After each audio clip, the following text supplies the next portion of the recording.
Hello everyone, আজকে অনেক দিন পর ইচ্ছা হলো যে একটা ভ্লগ বানাই ছোট্ট। তো এখানে যাচ্ছিলাম কলেজে, আর আজকে ওয়েদারটা মানে খুব ভালো ছিল, মেঘলা মেঘলা, কিন্তু বৃষ্টি হচ্ছিল না, কিন্তু ওয়েদারটা ভালো ছিল। তো তাই জন্য একটু ক্যাপচার করে নিলাম। আর এখানে কলেজে এসেও পড়েছি, আর আজকে যেহেতু স্যাটারডে তো হাফ ডে, তো বাড়ি চলে এসেছিলাম। বাড়িতে এসে স্নান করে নিয়েছিলাম, মানে আমি দুবার করে স্নান করি আর কি। তো এসে এখানে লাঞ্চ করতে বসেছিলাম। লাঞ্চে ছিল কাঁকরোল ভাজা, বেগুন ভাজা, সয়াবিন আলুর তরকারি, আর আম ছিল, যেহেতু আজকে স্যাটারডে, তো তাই জন্য হচ্ছে নিরামিষ।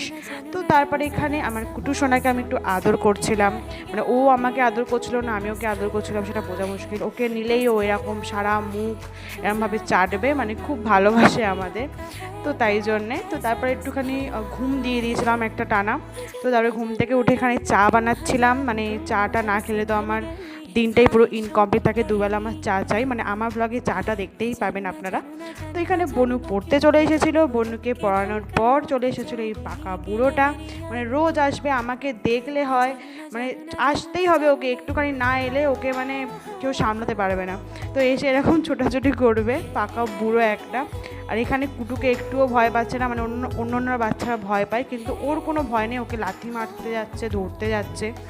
তো তারপরে এখানে কুটু সোনা অনেক করে বিছানায় ওঠার চেষ্টা করছে, কিন্তু উঠতে পারছে না, কিন্তু শেষে অবশেষে উঠে পড়েছিল। মানে এটা দেখে আমি অবাক যে নিজে নিজে বিছানায় উঠতে শিখে গেছে, নিজে নিজে নামতে শিখে গেছে, মানে কী করবে ভগবান জানে।